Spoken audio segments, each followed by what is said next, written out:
Today we find ourselves not in the garage, but in the kitchen. And today's little tinkering will be some minor transformation of my little YBR 125. We've got a few bits and pieces to change over and customize, if you will, and follow me along. Now this is one of the earlier YBRs, and it starts off with a tubed rear wheel on a 3-spoke, but I quite like the idea of switching things up to having tubeless for less sort of faffing around. So I have managed to get myself the old tubeless on a 5-spoke, and we've also got an uprated with some delightful, slightly knobbly winter tyres. And these are an Anlas, which is a Turkish made tyre, but is apparently reviewed very well, and it should give a nice bit of all-terrain grip, and certainly with the weather getting pretty bad, should help me stay stable out there. Same idea up front, again 5-spoke tubeless rim with these nice grippy, slightly knobbly tyres. The only difference on the rims there was that this is a 5-bolt pattern, whereas on the original ones here it was a 6. So I had to get a new disc as well, which was an unexpected cost, but thankfully they're not too much money on the old interwebs. While I'm in the process of taking wheels and tyres and everything off and swapping them around, I'm going to experiment a little bit with changing some of these things. The rear sprocket is going to be the same 45 tooth, but what I'm looking to do is switch up and add a tooth on the front to change the gear ratio, and hopefully, if I've understood things correctly, that should give me slightly longer range in the gears whilst taking just a little bit off the acceleration, and hopefully that means a slightly better top speed in each gear and a little less strain on the engine. So I've got the whole package, and it's best to sort of change things as a set.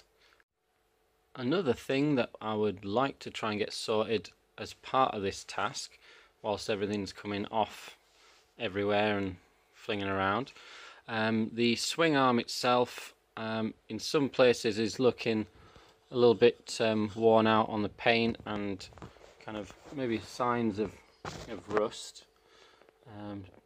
Can't quite see so well there, but looking to take the swing arm off, just check the bearings and everything in there, and if needs be, give it a lick of paint, get it all freshened up. Another task that's probably not been done in a long time, or if at all, is the headstock bearings. So again, while I've got the front wheel off and everything else, I'll look at taking the whole forks and everything apart and having an eyeball on what we've got under here, see if everything's moving smoothly. It's unlikely that I'm going to get all of this done in one go, but I will see what I can get done today and keep you up to speed with the progress. Hopefully everything runs smoothly and there's no kind of hidden nasty business that's going to slow things down. So let's get underway.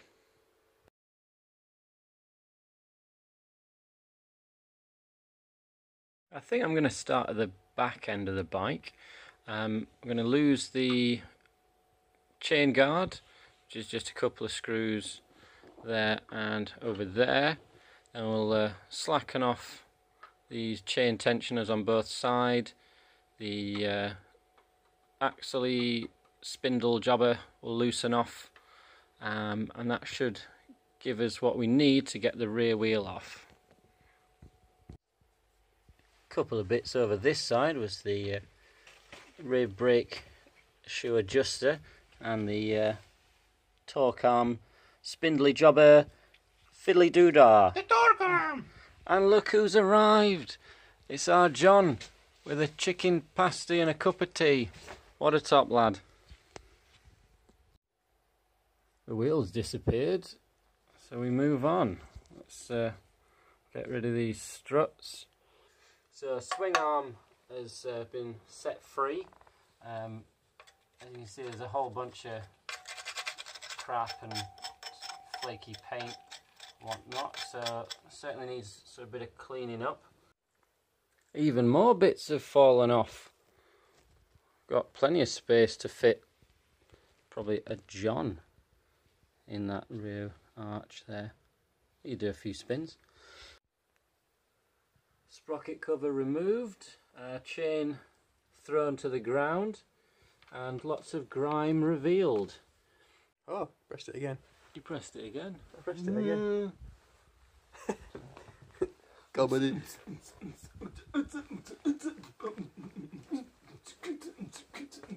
Rave party! Top tip from the garage. If one's forgotten your googly eye safety specs, why not use an old crash helmet?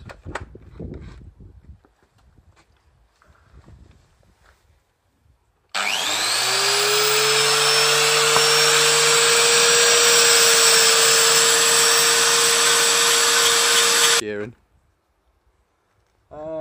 Visor down is best for safety. Yeah? Yeah. And mind what your mates are doing, yeah? Yeah.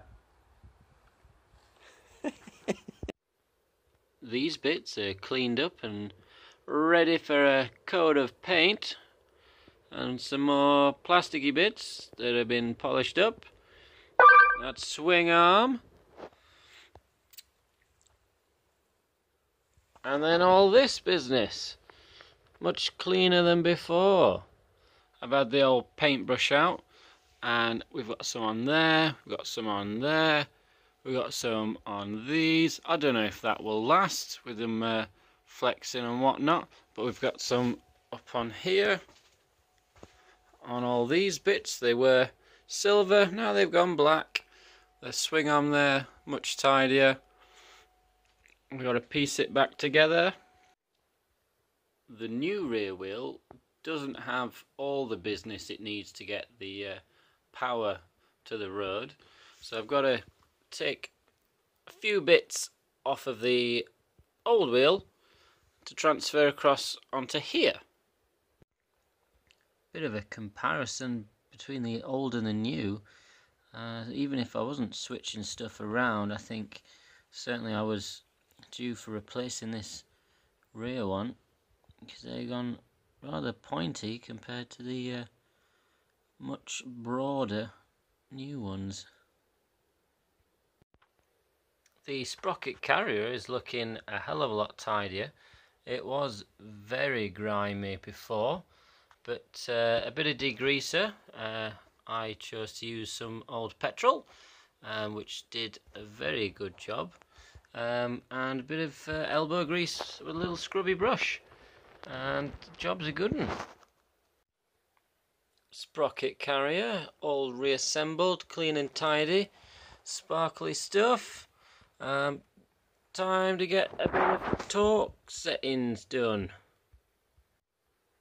Trusty books and information. The drum brakes look like they've got plenty of meat still on them, so won't need to replace those. The case in itself is looking pretty good nick, still nice and shiny, so yet another piece to shove back in the puzzle. We've got the swing arm and the side brackets for the rear pegs reinstalled. Got the shocks reattached. The next bit is obviously going to chuck the wheel in now that we've got all that put together. Well, this is about as far as I can get today. That's most of the rear end put back together and tarted up. Still no chain, unfortunately, as the front sprocket, the little backing plate or retaining plate from the old one doesn't seem to quite match up with the new one, so I can't get that on just yet. The other unfortunate thing, this little fella had enough and decided to split itself in two. That's for the torque arm.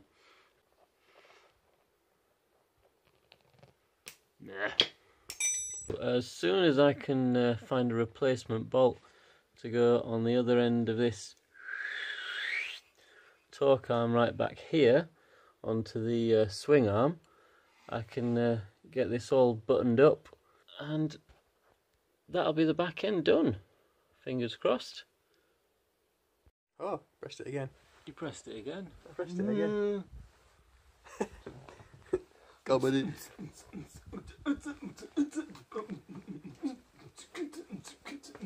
Rave party!